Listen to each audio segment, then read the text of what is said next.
என்னமோ உன் போனுக்கு அன்னோன் நம்பர்ல இருந்து கால் வந்துட்டே இருக்கு. ஐயோ இந்த நம்பரா? இவன் எதுக்கு கால் பண்றா தெரியலங்க. சரி விடு, நர்வஸ் ஆகாத. அன்னோன் நம்பர்ல இருந்து கால் வந்துச்சுன்னா கடங்காரனா இருப்பானோ, நானே கால் எடுக்க மாட்டேன்.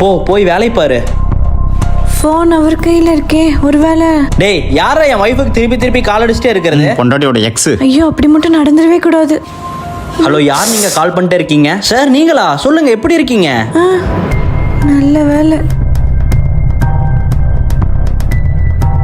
இப்போ எதுக்கு கால் பண்ண? என்ன நல்லா ஏமாத்திட்டல. இப்போ நான் உன்னை என்ன ஏமாத்தினேன்? டேய் எனக்கு கல்யாணம் ஆயிடுச்சுடா. அப்ப நான் என்ன பண்றது? செத்தட்டா? நம்ம ரெண்டு பேரும் ஒண்ணா எடுத்த போட்டோ இன்னும் என்கிட்ட என்ன இருக்குடி. பிளாக்மெயிலா? டேய் நீ அதை வச்சு என்ன வேணா பண்ணிக்கோ, ஆனா நான் உனக்கு இல்லைன்றதுதான் உண்மை. ஒரு பொண்ணு இந்த உலகத்துல யாராவது ஒருத்தருக்காகவாச்சும் உண்மையா இருப்பா. நானும் உனக்காக உண்மையா இருந்தேன். ஆனா நீ என்ன எப்படி நடத்தின? இனி நான் ஏன் புருஷனுக்கு உண்மையா இருக்கணும்னு நினைக்கிறேன். ப்ளீஸ்டா, உன்னோட சுயநலத்துக்காக ஒரு பொண்ணோட வாழ்க்கையை அழிச்சிடாத. இங்க பாரு, என் பாஸ்ட்ல உன்னை தெரியாம காதலிச்சிட்டேன். அதுக்கான தண்டனையும் நான் அனுபவிச்சிட்டேன். இனி என் ஹஸ்பண்ட் தான் எனக்கு எல்லாம், அவர் தான் எல்லாம் நான் வாழ்ந்துட்டு இருக்கேன்.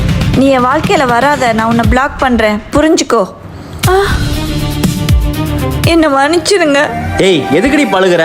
தைரியமா இரு. உன் பாஸ்ட்ல நடந்த தப்புக்காக நீ என்னடி பண்ணுவ? விடு, நான் இருக்கேன்.